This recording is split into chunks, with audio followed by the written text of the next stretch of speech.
everybody, my name is Mona Lisa and this is my channel Mona Lisa Reads. If you are new here, thank you for showing up today, and if you're returning, thank you for coming back. I really do appreciate it. On today's video, it's a special day for me. Well, not today, the day that you're watching it, but because you're watching on Friday, I'm doing this on Tuesday. Today is my birthday. Yes. I am officially 48 because I was born like 6 something in the morning, and so I'm 48. I've made it around the sun another time. Yay, I'm not dead. That's always a good thing to celebrate, correct? So I have been thinking up this idea of 50 specific books to read before I turn 50. So that gives me 2 years. I think it's manageable because I've been reading over 50 books a year. So if I kind of do 50 in each year, I should be able to easily do this personal challenge of mine.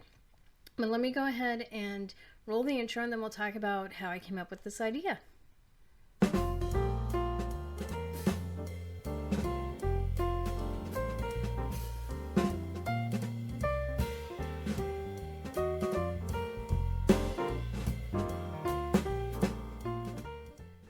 Michael K. Vaughan is another booktuber who has been doing something called the 500 Book Challenge, which is a roll-off of Criminali's Read What You Own Challenge. That challenge it happens every November.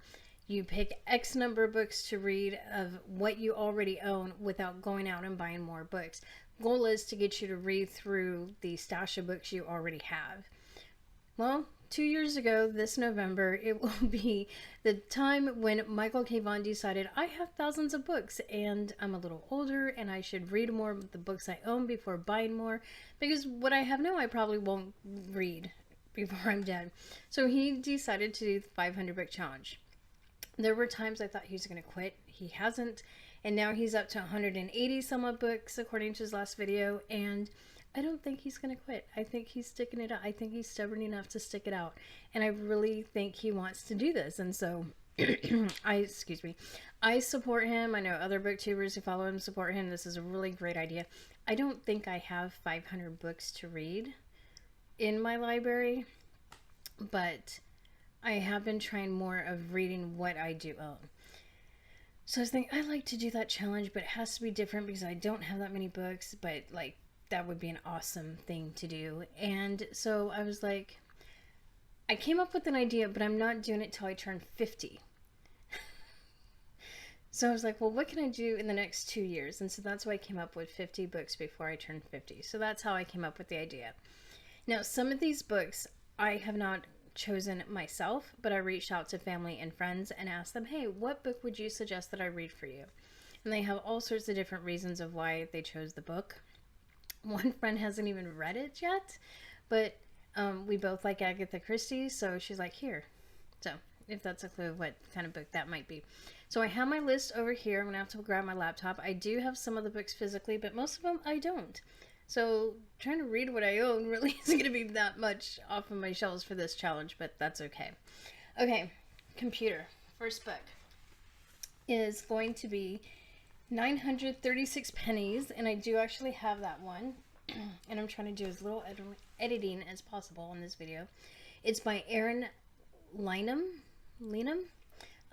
It's 936 Pennies, Discovering the Joy of Intentional Parenting. I'm a mom, and I saw this book before we even had our daughter. So I've wanted to read this, and we've had it since we got our daughter, and I still haven't been able to crack it open. So it's going on the list so that I actually make it a priority. Not that it hasn't been a priority, but being on the list will make it, I have to read it. So basically the idea is she has 936 pennies, which is the number of weeks you have with your children before they turn 18. Every week you take 1 penny from that jar and put it in a separate jar, and you are reminded that you have one less week with your child before they turn 18. I know a lot of people some of them are against the intentional parenting thing, but I think there's something to be said for being laid back and relaxed parenting, as far as not every moment has to be this big grand thing, but I think there's times where we should be more intentional. So I think it's a balancing act between the two. So I'm going to read that one. I'm going to put this down here. Okay, next book is 1984 by George Orwell. and it's a classic. I have never read it. It's kind of basically Big Brother rules the world. I'm a little anxious to read this, not gonna lie. Just, I think it's gonna hit a little too close to home in a lot of ways.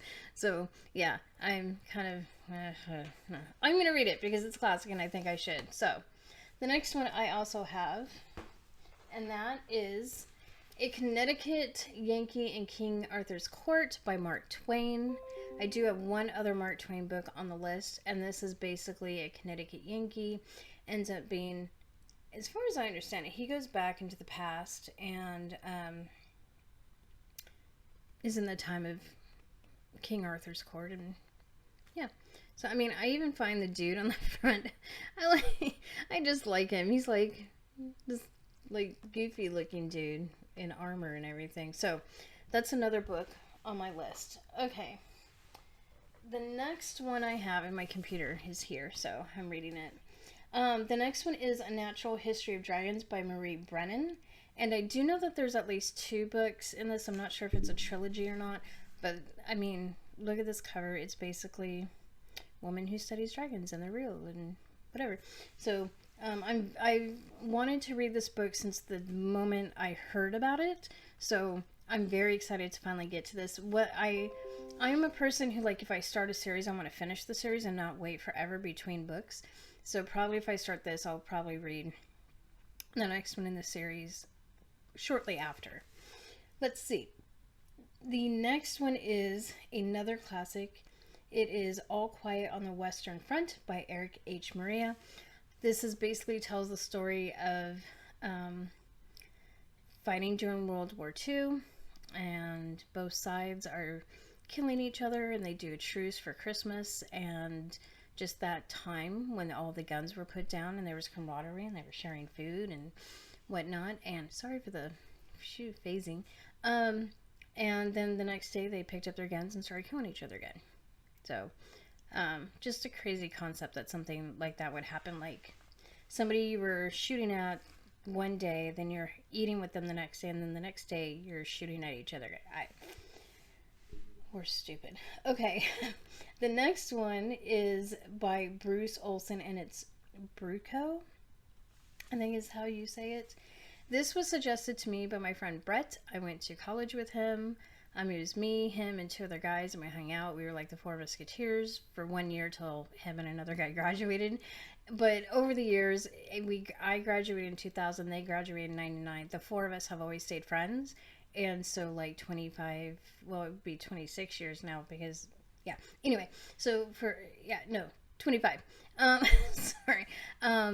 We've all stayed in touch with each other. We have a group text, and like I've gone together with each one of them at different times. They've gone together with each. The 4 of us haven't all been together in like 17, 18 years, but we're still in contact. So anyways, and he married us. Here you go. And so he suggested this book. It's okay, back to the books.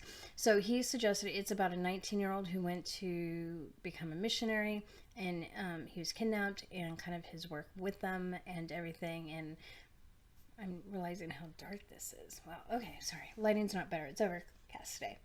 Okay, next book is Catch-22 by Joseph Heller. I do have that one. This one, I believe it's on the banned book list. I don't know why. I do know that it's about a bombardier, and he has a plan on living forever, and he's angry because there are thousands and hundreds of people like trying to kill him because of the war, and they have no reason to do it. And he's also angry at his superior because the superior keeps sending them out on these dangerous missions to fly. And he's like, well, I'm going to live forever even if it kills me, and then I will live forever in the afterlife type thing. I know that there's other characters within the book, but I don't know how they all fit in. I guess it's just who he interacts with and whatnot. So it's another classic. Been wanting to read it for a while, so put it on the list. Okay, don't have these books. It is the Dune series by Frank Herbert. Now, I'm specifically going to read just the ones by Frank Herbert at the moment The others written by his son and another person after his death, I'm not going to touch. At least not right away. I've got to deal with these first. These are cult classics, sci-fi classics. And I know there was a movie that came out in the 80s, and there's them in the recent Dune movies that have come out. My husband, I've known about this book since I met my husband. He's read the book. We did the audiobook at one point. I don't think we finished it. But I want to revisit it because I know, no, we didn't finish it. He has the physical book, but it's in where my daughter's sleeping, and I'm not waking up a toddler. If you're a parent, you know, you know. So I'm planning on reading these first 4 books. It's Dune, Dune Messiah, God Emperor of Dune, Children of Dune, and God Emperor of Dune. And so that's on my list. So the next one I have is, well, I'm not picking that one up because my back is horrible today, and I'll just let you know I have the physical copy of it. Okay, next one was picked by my brother. I am not surprised at all that he chose this. This is one of his favorite books, if not the favorite. When I asked him what books, he said this or Neverwhere. I've already read Neverwhere, so he said this. I don't remember what it's about. I used to know. I've forgotten. But, so my brother chose East of Eden. And it's a chunky book. I'm not afraid of chunky books. It's just, I don't have a lot of time anymore. So it's just a matter of fitting in longer amounts of time than just like 10 minutes that I get right now a lot of times, because I feel like this I need to take, maybe not in huge chunks, but in bigger chunks than I'm able to digest books in right now. So, but East of Eden was my brother's pick, and I'm going to set this over here. Okay, next book is chosen by my mom. It's George Washington's Secret Six, and that was written by Brian Kilmeade, and there's at least 3 other books in this series, and they're nonfiction. Just looks at, I guess, not commonly known things in history, and he writes a story about them. So there is that. Next one is the one that fell on the floor, and like I said, I have a horrible back. I have a degenerating disc in my back. I have arthritis, stenosis, and some scar tissue. Working on getting surgery, but in the meantime, bending over a lot is not my friend, and I've had to do that a lot today. So I'm sorry. Great Expectations. It's there on the floor. Here, I'll put a picture of it instead. Written by Charles Dickens. It's a classic, and it's one of Charles Dickens' books that I have not read so far. So I added it to the list because I've been wanting to read it for quite some time. Next is going to be the Harry Potter series. I have never read Harry Potter. I've seen a part of one movie, and I think it was Chamber of Secrets, but I'm not sure. I won't know until I watch the movies for the first time. But I plan on reading the book and then reading each book and watching the movies afterwards. I've been wanting to read these for years, and so it was about time that I finally got on the bandwagon and finally did it. And, oh, and this is written by J.K. Rowling, in case you haven't heard of her. Let's see. Next, it's going to be book number 22, and that is Jonathan Strange and Mr. Norwell. I believe they're like pitted against each other, or they fight each other or something. This is written by Susanna Clarke. It's another one that I've wanted to read for quite a while, and I just figured let's go ahead and stick it on this list now. So, there you go. Number 23 is Kings of the Wild by Nicholas Eames. I do know it's about a bunch of guys who used to fight together, and they've retired, and they come back to action for a specific reason, and I don't remember what that reason is, so sorry, but I've heard it's funny. I think it's a little gory, but I think I can handle the amount that's in this particular book, and I wanted to read it for a long time. Okay, another one, this I do know, and I do know it has a sequel. I don't know if it's a trilogy. This next one is also, at least so far, there's only 2 books out. It's Legends and Lattes, and it's by Travis Baltree, and I have been wanting to read this also since I've heard about it, and I haven't gone around to it. I do know the sequel is Bookshops and Bone Dust, so I will probably read this one right after or soon after, just like, A Natural History of Dragons, but I only put the first book on because there were other books I wanted to get on the list. So there you go. Lonesome Dove, another one that's part of a series. First book. It's by Larry McMurtry. I've never read a Western before, and I know a lot of people have loved this, even if they don't like Westerns. So I thought it'd be a good idea to pop this one on. I am thinking about starting it in June and doing Michael K. Vaughan's June on the Range. I've also thought about maybe dipping my toes into some Zane Grey. So we'll see what June brings, because at this point I can't tell you what tomorrow brings as far as life. So we'll just go with it. Okay, so the next one wasn't a verbal recommendation by anybody, but I watch Danielle over at Bookish Car. We're friends, and she's been doing Read Like Graham, where her grandma goes to the library, picks a book, and just reads it. She doesn't know anything about it. She just goes home and reads it. And that's how she's found new authors and new favorite books and whatnot. So Danielle's doing something like that. She has 4 different prompts that she uses a spin wheel on. Where in the library it's going to be, the color of the book, the page number the book ends in, and a letter of the alphabet that the book either starts with or the author's last name. She spins the wheel for each one of those, and she has to pick at least 2 of those 4 prompts. And she's found some really good books. She's found some stinkers, but she's found some good books too. And I was thinking what my grandma would say about what book to read and whatnot. And she's passed away in 2018. So I can't ask her. So I just thought about the types of books she had in her home. And this is not a book I would pick out for myself to read, not at all. But it's something that I know she enjoyed, this author, and the books that, and she enjoyed this. So 26 is Janet Oakes' Love Comes Softly. It is the beginning of a series. I have no idea how many are in the series, but it's a Christian nonfiction. I do remember starting it at one point. I think it's because I was visiting her and I wanted something to read and it was there. But I never finished it. So that's that one.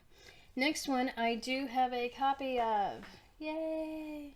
Okay, it is Madame Bovary by Gustave Habert. And I know nothing about it. Except it is a classic. And I've wanted to read it for a while. So I put it on the list. I bought the book like this past year. So I was like, might as well do it. Okay. This next one is also part of a series. Oh man, I picked a lot of series for this. It's C.S. Forrester's Mr. Midship Hornblower. There's the Hornblower Saga series. He starts out as a midshipman, and I know he goes up in the ranks in it. So it's about all his adventures sailing the I don't know if he sails the 7 seas, but sailing the seas. And just kind of, his way, how he goes up through the ranks and whatnot.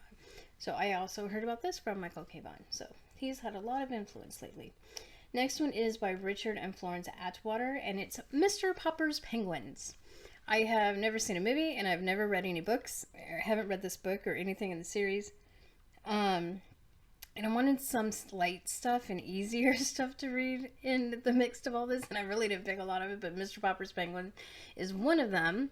And I just thought it'd be kind of fun to check that children's classic off the list of children's classics to read. So I popped that one in there. And sorry, it keeps phasing in and out. Okay, next one is Mrs. Dalloway, Virginia Woolf. It will be my first Virginia Woolf book. I'm a little worried because I know she does that stream of consciousness writing. I don't know if she does in all of her stuff. So we'll see. No, Mrs. Dalloway. It's a classic. That's why I picked it. Let's see. Next one is, I do have this one as well. This one I saw Fina over at Fina Reads did the traveling book box. And she's done a couple of them now. And this was in one of the boxes. And it is 9 Fox Gambit by Yoon Ha Lee. And when I saw it, I thought the cover was intriguing. Just very different. And it's a now this is the only sci-fi on here that I have, and I've had this book for a couple of years and I've wanted to read it, so I've added it to the list. But yeah, 9 Fox Gambit. Okay, next one, let's see, is going to be North and South, Elizabeth Gaskell. All I know is it has something to do with a character that lives in England. It's all. I read it the other day to remind myself, and I actually thought it was Civil War. I thought it was like North versus South, and and then I realized I was wrong. But it's a British book or British setting. So, next one is another classic, Daphne du Maurier, Rebecca. Heard it's good, creepy vibes, good for like October time. So we'll see if I read that next fall or if I'm in the middle of the Harry Potter series and I switch it to 2026. We'll see. I'm not sure. It depends on what I'm doing. This is a nonfiction book. It is Nabel Qureshi. I'm not sure how to say it. It's Seeking Allah and Finding Jesus. This was a gentleman who was Muslim and he wanted to dispel Christianity and prove that it was wrong. And in his studies, he actually came to know Christ. And so this is a book about that journey. And the sun's coming out, so I don't look like my hair and my shirt are the same color. Okay, 35. This is a suggestion by a really good friend of mine from college as well. Her name is Laura. I'm Pookie and she's Schnookums, so all her kids know me as Aunt Pookie. My daughter will know her as Aunt Schnookums. She's just a really good friend and she's an author and I love her. And so she suggested Shard and Shield by Laura Van Arendonk. I've never heard of this book. I believe it's an indie author, so I'm actually excited because I want to read more indie authors. So there you go. 36, The Hiding Place by Corrie ten Boom. Her and her family hid Jews during World War II. They were caught and sent to concentration camps. She survived, obviously, and wrote these books about her hiding Jews during World War II. She also wrote other books, but that's the first one I'm going to start with. Okay, I have 3 of these books out of the 5, and I'm not going to hold them up. I'm just going to talk about them. I've never read The Hobbit. I've never read The Hobbit. I've never read the Lord of the Rings trilogy, and I've never read The Silmarillion by J.R.R. Tolkien. And I kind of feel like I should do that before I turn 50. I just think it makes sense. Many people have read it. They love it. On this instance, I probably will not watch the movies because I have watched the movies and they make me sick to my stomach. The intensity like my stomach goes into knots and I can't handle it. So I don't know if I will watch the movies afterwards. My husband loves them and I've said, you can watch them as much as you want. I just won't be in the room. So I'm going to read them because I think it's different because all that dramatic music and stuff, it makes it more intense. So I'm going to read the Lord of the Rings series. And I'm going to do this with Chaz because he mentioned recently that he was going to do the audiobook with Andy Servis reading it. And I said, can I join you? Because I've never read it and it's already on my list. So I think he's also going to join me in The Hobbit. So we're going to do the Lord of the Rings series and The Hobbit at least. I don't think he's going to do the Silmarillion, but that's okay. I'll forgive him this time. So, plus he'd probably finish it before I did anyway. So we're just going to go. So that would be books 37 through 40. Okay, the last 10. The next one, since I'm doing a parenting book, I also decided to do a marriage book, and I'm doing Sacred Marriage by Gary Thomas. It's a Christian-based book about marriage. And this phasing, I'm so sorry. Okay, so I just threw in another nonfiction, but involving marriage. Next one is Maxwell King's The Good Neighbor, The Life and Work of Fred Rogers. Who doesn't know who Mr. Rogers is? I grew up on him. I loved him. I loved all the fairy tale land. I loved Trolley. I loved the fish. I loved the magic picture frame thing. Loved him. I want my daughter to grow up knowing about Mr. Rogers. And he was just a really great, gentle, kind man who ended up doing work of like breaking a lot of barriers of like putting his feet in the pool with a black man. Like that was during segregation and that was just unheard of. And he did things that other people weren't doing, like working, talking with children and others who had disabilities and whatnot. So he was just an extraordinary man. We need more people like him. So I'm gonna read that. And then my suggestion from my friend Brandy is The Mystery of Mrs. Christie, and this is by Marie Benedict. And it's a story, if I understand correctly, about when Agatha Christie went missing and kind of what could have happened during those 10 days, or like the search for her, something like that. But it has to do with the time period of when she disappeared. So this is the book that she hasn't read it, but because we both like Agatha Christie, we think we'll both like this. So fingers crossed that we do, because we tend to like the same kind of book. So I'm just going to go with it. Another one is a classic by Oscar Wilde, The Picture of Dorian Gray. I've never read this. There's a lot of classics I've realized I haven't read, and it's like for one reason or another. This one just because I'm like, it's going to be creepy, and I don't want to be creepy, and just, I don't know. So, but if you don't know, there's a guy who makes a deal where like he lives forever or stays young, but when he does bad, horrible things, this picture of him becomes more grotesque. And so it's a story about that. That's where you get the picture. Next one is another middle grade. It's by Norton Juster, and it's The Phantom Tollbooth. I have never read this. I do remember watching the movie when I was younger, where it starts out as like real life, and then like he gets sucked into the toll booth. Is that the right one? Right? That's the same thing, right? And then he gets sucked into like this cartoon world, and then he has all these adventures, and then he gets spit back out of the toll booth, and then it's real life again. That's the right movie, right? I am thinking the right movie. Let me know in the comments if you know what I'm talking about. Okay, next one is the suggestion by my good friend Chaz, and it is The Tainted Cup by Robert Jackson Bennett. He recently read this book. He loved it, and I'm actually kind of surprised he suggested. I thought he was going to pick a different one for me. I don't know what book I would have thought, but this wasn't the one I was thinking he would pick. I thought it would be something else that he's read like further back. But no, he picked something he finished recently, and he's like, I think you'll like it. I'm like, okay, cool. And we'll see if he's right. Okay, the next one is the next one is number 47, So my husband, this was my husband's suggestion. He said Tom Sawyer. Well, I don't have Tom Sawyer, but I do have The Adventures of Huckleberry Finn. So this is what I'm going to do instead. Written by Mark Twain. So this is the only author I have twice on my on this list, except for like if I'm doing a series. So and it's the comprehensive edition. So we'll see. I've never read Tom Sawyer. I've never read Huckleberry Finn, so this will be an interesting thing for me. Okay, Uncle Tom's Cabin. And I have Mark Twain down as the author, and I know that's not correct. It's Harriet Stowe Beecher, is that it? My dad's suggestion. He is apparently currently reading this book, and he's enjoying it, so he suggested I read it, I believe.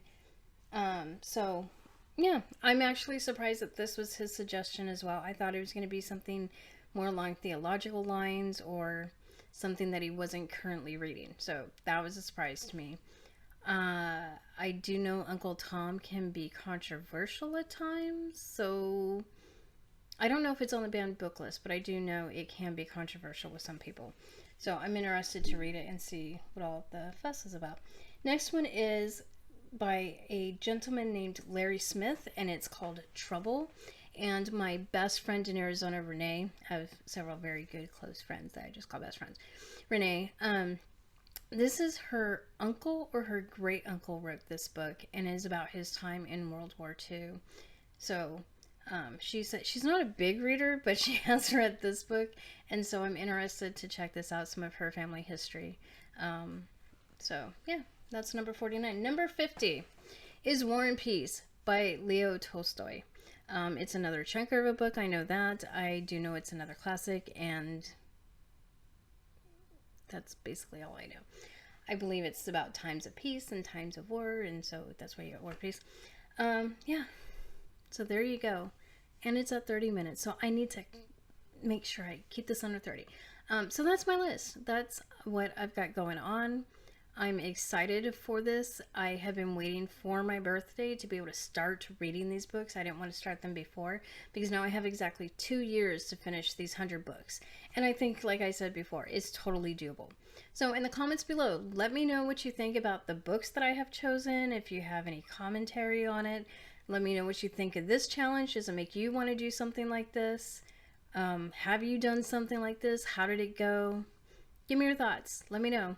And until next time, I hope you read a good book, great book, and I will catch you in 2 weeks with a book review of a book that is very special and close to my heart, and I'm very excited to give it to you. And I'm just gonna stumble over my words at the end of all this. So anyways, I hope you have a great 2 weeks, and I will see you later. Goodbye.